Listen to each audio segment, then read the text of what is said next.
സച്ചിയും രേവതിയും റെസ്റ്റോറന്റിലേക്ക് വന്ന് ശ്രീകാന്ത് ഉണ്ടാക്കിയ dish കഴിക്കുവാണ്. Super ആയിട്ടുണ്ട് ശ്രീ. അല്ല, നീ എവിടെന്നാ ഇത്രയും നന്നായി കുക്ക് ചെയ്യാൻ പഠിച്ചത്?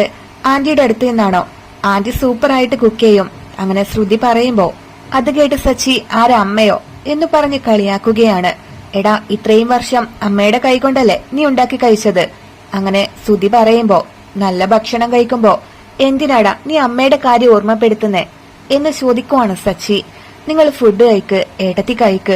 അങ്ങനെ ശ്രീകാന്ത് പറയുമ്പോ രേവതി സ്പൂൺ യൂസ് ചെയ്ത് കഴിക്കാൻ ശ്രമിക്കുന്നുണ്ട്. അത് കണ്ട് ശ്രുതിയൊക്കെ അവളെ നോക്കി കളിയാക്കി ചിരിക്കുവാണ്. അത് സച്ചി കാണാൻ ഇടയാവുന്നുണ്ട്. രേവതി, എന്തിനാ ഇപ്പൊ സ്പൂണൊക്കെ ഉപയോഗിക്കുന്നേ? നിന്റെ കൈ വൃത്തിയുണ്ടല്ലോ, അത് വെച്ച് കഴിക്കാം എന്ന് പറഞ്ഞ് സച്ചി ആ സ്പൂൺ എടുത്തു മാറ്റുകയാണ്. ശേഷം തന്റെ പ്ലേറ്റിലുള്ള ചിക്കൻ പീസ് എടുത്ത് രേവതിയുടെ പ്ലേറ്റിലേക്ക് ഇട്ടുകൊടുക്കുകയാണ് സച്ചി. ചിലര് വന്ന ഉടൻ തന്നെ തുടങ്ങിയിട്ടുണ്ട്. രേവതി, നീ കൈ കൊണ്ട് കഴിച്ചാ മതി. അങ്ങനെ ശ്രുതിയെ നോക്കി സച്ചി പറയുന്നുണ്ട്. പിന്നീട് എല്ലാവരും മിണ്ടാതിരുന്ന് ഫുഡ് കഴിക്കുവാണ്. അപ്പോൾ ശ്രീകാന്ത് വന്ന്, എന്താ എല്ലാരും സൈലന്റ് ആയി കഴിക്കുന്നേ? എന്തെങ്കിലും സംസാരിച്ചൂടെ എന്ന് പറയുമ്പോ ഭക്ഷണം കഴിക്കുമ്പോ എന്താടാ സംസാരിക്കേണ്ടത്? അങ്ങനെ സച്ചി ചോദിക്കുന്നുണ്ട്. ചുമ്മാ എന്തെങ്കിലും ടോപ്പിക്കിനെ പറ്റി പറയൂ എന്ന് ശ്രീകാന്ത് പറഞ്ഞപ്പോ ഞാൻ ഫസ്റ്റ് നമ്മുടെ ഫാമിലിയെ പറ്റി അറിയാത്തതൊക്കെ ചോദിക്കാം. രേവതി, നിനക്കും സച്ചിനും എങ്ങനെയാ മാരേജ് കഴിഞ്ഞത്? എങ്ങനെയാ ആദ്യം നിങ്ങൾ മീറ്റ് ചെയ്തത്? ആ കഥ ഒന്ന് പറയാമോ? നിങ്ങള് ലവ് മാരേജ് ആയിരുന്നോ എന്നൊക്കെ രേവതിയോട് ചോദിക്കുകയാണ് ശ്രുതി. ലവ്വുമില്ല, ഒരു മണ്ണാങ്കട്ടയുമില്ല. ഇവനൊന്നും പറഞ്ഞു തന്നില്ല നിന്നോട്.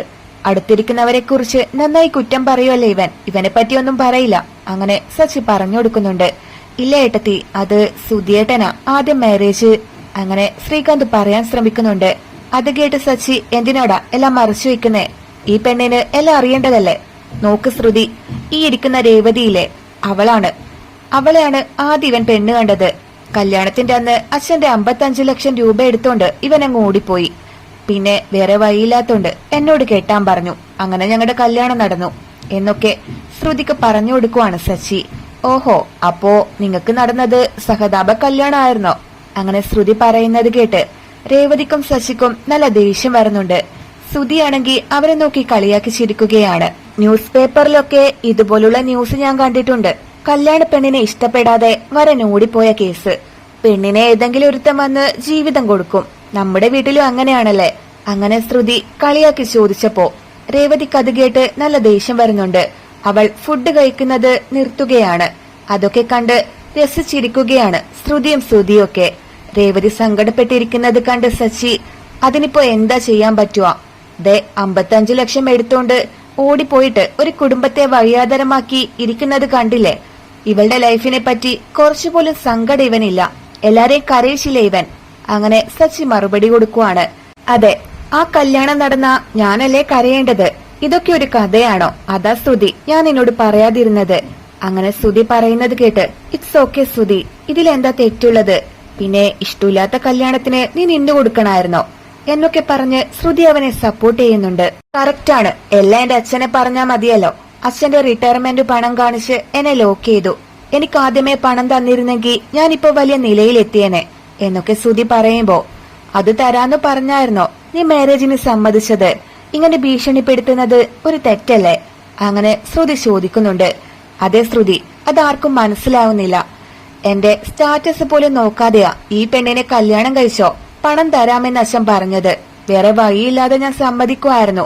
അത് കാരണം എന്റെ ലൈഫിൽ പല പ്രശ്നങ്ങളും ഉണ്ടായി. എല്ലാം എന്റെ അച്ഛൻ കാരണമാണ്. അച്ഛന്റെ പൊട്ട തല കാരണമാണ് ഇത്രയും പ്രശ്നങ്ങള് എന്നൊക്കെ ശ്രുതി പറയുമ്പോ അത് കേട്ട് സച്ചിക്ക് ദേഷ്യം വരുന്നുണ്ട്. എടാ ശ്രീകാന്ത്, ഇവനോട് മിണ്ടാതിരിക്കാൻ പറഞ്ഞോ എന്ന് പറയുവാണ് സച്ചി. ശ്രുതിയേട്ടാ, ഒന്ന് മിണ്ടാതെ ഫുഡ് കഴിക്ക്. അങ്ങനെ ശ്രീകാന്ത് പറയുമ്പോ, എടാ ഞാനൊരു സത്യമല്ലേ പറഞ്ഞത്? ശ്രുതി, എന്റെ അച്ഛന് കുറച്ചു പോലും വിവരമില്ല. ഞാൻ പറയുന്നത് കേൾക്കാനുള്ള നോളജ് പോലും ഇല്ല അച്ഛന്. എന്ത് ചെയ്യാനാ? അറിവില്ലാത്ത അച്ഛനെ പോലുള്ള ആൾക്കാരുടെ കയ്യിലെ ഈ പണമൊക്കെ വന്ന് ചേരൂ. എന്റെ ലൈഫ് തന്നെ അച്ഛൻ കാരണം സ്പോയിലായി. Every bad things happen because of him. ആ പണം കൈവിട്ടു പോകാൻ അച്ഛൻ മാത്രമാണ് കാരണം. എന്റെ അമ്മ ഒരു പാവമാണ്. ഇയാളെ പോലെ ഒരാളെ കല്യാണം കഴിച്ചിട്ട് വളരെ കഷ്ടപ്പെടുക എന്റെ അമ്മ. വെറും സ്റ്റുപ്പിഡാണ് എന്റെ അച്ഛൻ. അങ്ങനെ സ്തുതി പറയുമ്പോ അതൊക്കെ കേട്ട് സച്ചി ദേഷ്യത്തിൽ എഴുന്നേൽക്കുന്നുണ്ട്. ശേഷം അവന്റെ കഴുത്തിന് പിടിക്കുവാണ് സച്ചി. നീ എന്താടാ പറഞ്ഞത് എന്ന് ചോദിച്ച് സച്ചി അവനെ തല്ലാനായി ചെല്ലുന്നുണ്ട്. ശ്രീകാന്ത് ഉടനെ സച്ചിയെ പിടിച്ചു മാറ്റുന്നുണ്ട്. എടാ, നമ്മുടെ അച്ഛനെ പറ്റി ഇവൻ എന്താ പറഞ്ഞത്? ഇവനെ വിശ്വസിച്ച് ആ മനുഷ്യൻ പണം കൊടുത്തിട്ട് അച്ഛൻ തന്നെ എല്ലാത്തിനും കാരണമെന്ന് പറയുന്നോ? അങ്ങനെ ചോദിച്ച് സച്ചി ചൂടാവുകയാണ്. എടാ, ഞാൻ പറഞ്ഞത് സത്യം തന്നെയാണ്. അച്ഛൻ കാരണമാണ് എല്ലാം സംഭവിച്ചത്. അങ്ങനെ ശ്രുതി വീണ്ടും പറഞ്ഞപ്പോ സച്ചി അവനെ അടിക്കാനായി ചെല്ലുന്നുണ്ട്. രേവതിയും ശ്രുതിയൊക്കെ വന്ന് സച്ചിയെ പിടിച്ചു മാറ്റാൻ ശ്രമിക്കുകയാണ്. പിന്നീട് ശ്രുതി വന്ന്, സച്ചി, വാട്ട് ഈസ് ദിസ്? നിനക്ക് കുറച്ചുപോലും മാനേഴ്സ് ഇല്ലേ? ബിഹേവ് യുവർ സെൽഫ് എന്ന് ചോദിക്കുകയാണ്. എന്താണ് നീ ഇംഗ്ലീഷിൽ പറയുന്നത്? എന്റെ അച്ഛൻ ഇല്ലായിരുന്നെങ്കിൽ ഇവൻ പഠിച്ചു വളരുമായിരുന്നോ? ചെയ്യേണ്ടതെല്ലാം ചെയ്തു വെച്ചിട്ട് എന്റെ അച്ഛന് മേൽ പഴിച്ചായിരുന്നോ? അങ്ങനെ സച്ചി മറുപടി കൊടുക്കുന്നുണ്ട്.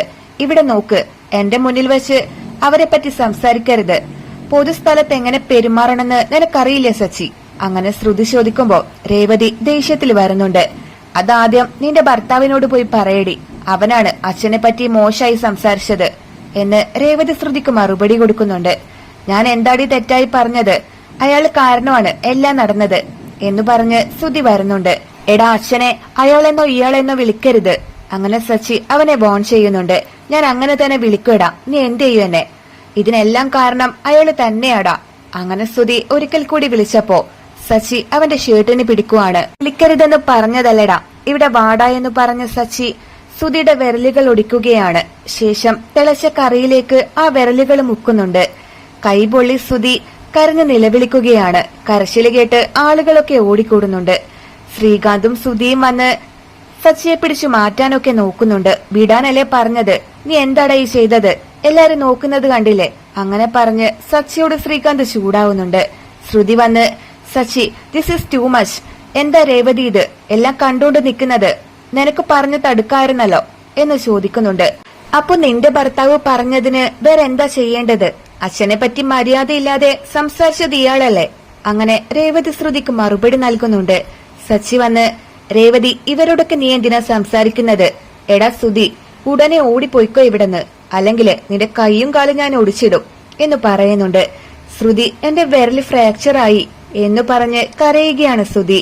വാ ശ്രുതി, നമുക്ക് ഹോസ്പിറ്റലിലോട്ട് പോവാം. ശ്രീകാന്ത്, ഇനി മേലിൽ ഇതുപോലുള്ള ആളുകളുള്ള സ്ഥലത്തേക്ക് ഞങ്ങളെ വിളിക്കരുത്. അങ്ങനെ മറുപടി കൊടുത്ത് ശ്രുതി ഇറങ്ങി പോവുകയാണ്. എടുത്ത് നിക്ക് എന്ന് പറഞ്ഞോണ്ട് ശ്രീകാന്ത് അവരുടെ പിന്നാലെ ചെല്ലുന്നുണ്ട്.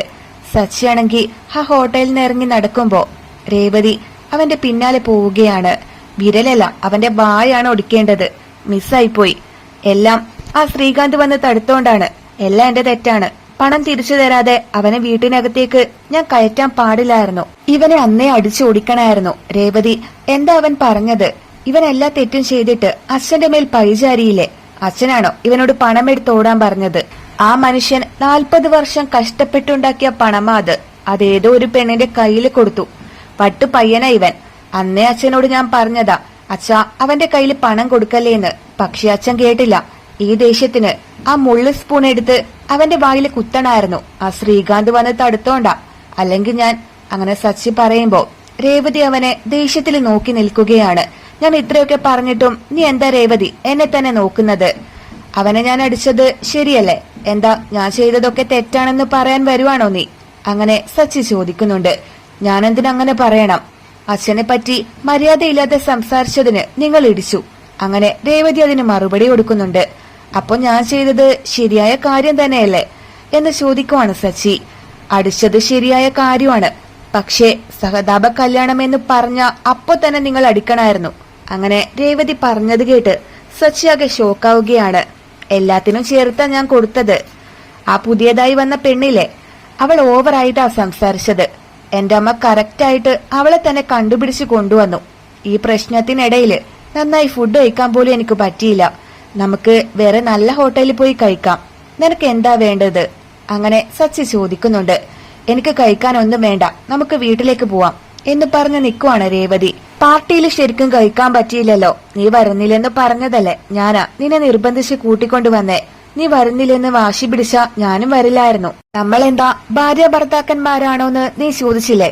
അങ്ങനെ നീ ചോദിച്ചില്ലായിരുന്നെങ്കിൽ നമ്മൾ ഇന്നിവിടെ വരില്ലായിരുന്നു എന്നൊക്കെ പറയുവാണ് സച്ചി. ഇപ്പൊ എന്താ നിങ്ങൾ പറഞ്ഞു വരുന്നത്? എന്റെ ഭാഗത്താണ് തെറ്റാണെന്ന് പറയാൻ വരുവാണോ? അങ്ങനെ രേവതി ദേഷ്യത്തിൽ ചോദിക്കുന്നുണ്ട്. ഞാൻ അങ്ങനെയൊന്നും പറയാൻ വന്നതല്ല രേവതി. കല്യാണത്തിന് ശേഷം നമ്മൾ എവിടെയും പോയിട്ടില്ലല്ലോ. അന്ന് എന്റെ ഫ്രണ്ട്സ് തന്ന പാർട്ടിയിലും നീ പ്രശ്നം ഉണ്ടാക്കിയില്ലേ? അല്ല നീയല്ല, എന്റെ ഭാഗത്തും തെറ്റുണ്ട്. അതുകൊണ്ട് ശ്രീകാന്ത് വിളിച്ചപ്പോ പോകാമെന്ന് കരുതിയതാ. ആ വട്ട് പയ്യൻ അതും ഇല്ലാതാക്കി. ശരി, ഈ ടൗണിലെ നല്ലൊരു ഹോട്ടലുണ്ട്. പൊറോട്ടയും മട്ടനും സൂപ്പറാണ്. ഞാൻ കഴിച്ചിട്ടുണ്ട്. നീ കഴിക്കില്ലേ? അങ്ങനെ സച്ചി ചോദിക്കുകയാണ്. ഇല്ല, എനിക്ക് വിശക്കുന്നില്ല എന്ന് ദേഷ്യത്തിൽ പറയുവാണ് രേവതി. അപ്പൊ നിനക്ക് വേണ്ടേ എന്ന് സച്ചി ചോദിക്കുമ്പോ നിങ്ങൾക്ക് വിശക്കുന്നുണ്ടോ? അങ്ങനെ രേവതി ചോദിക്കുന്നുണ്ട്. ഉണ്ട്, പക്ഷെ പ്രശ്നമില്ല. പോകുന്ന വഴിക്ക് പഴം വാങ്ങിയിട്ട് പോവാം. വീട്ടിൽ പോയിട്ട് കഴിക്കാം. നീ കയറ്. അങ്ങനെ സച്ചി പറയുമ്പോ വീട്ടിലിനി എന്തൊക്കെയാ നടക്കാൻ പോകുന്നത്? അവന്റെ വിരല് നന്നായി ഒടിഞ്ഞിട്ടുണ്ട്. ഹോസ്പിറ്റലിലോട്ട് പോയിരിക്കുകയല്ലേ. ഇത് അമ്മ അറിയുമ്പോ ചുമ്മാ ഇരിക്കുമെന്ന് തോന്നുന്നുണ്ടോ? അങ്ങനെ രേവതി പറഞ്ഞു കൊടുക്കുകയാണ്. അതും ശരിയാ, ഇവൻ പോയി എന്റെ അമ്മയുടെ മുന്നിൽ കരയും, അതുറപ്പാ. അപ്പൊ എന്റെ അമ്മയുടെ മുഖമൊക്കെ മാറും. നീ വാ രേവതി, കയറി എന്ന് പറഞ്ഞ് സച്ചി കാറെടുത്ത് വീട്ടിലേക്ക് പോവുകയാണ്.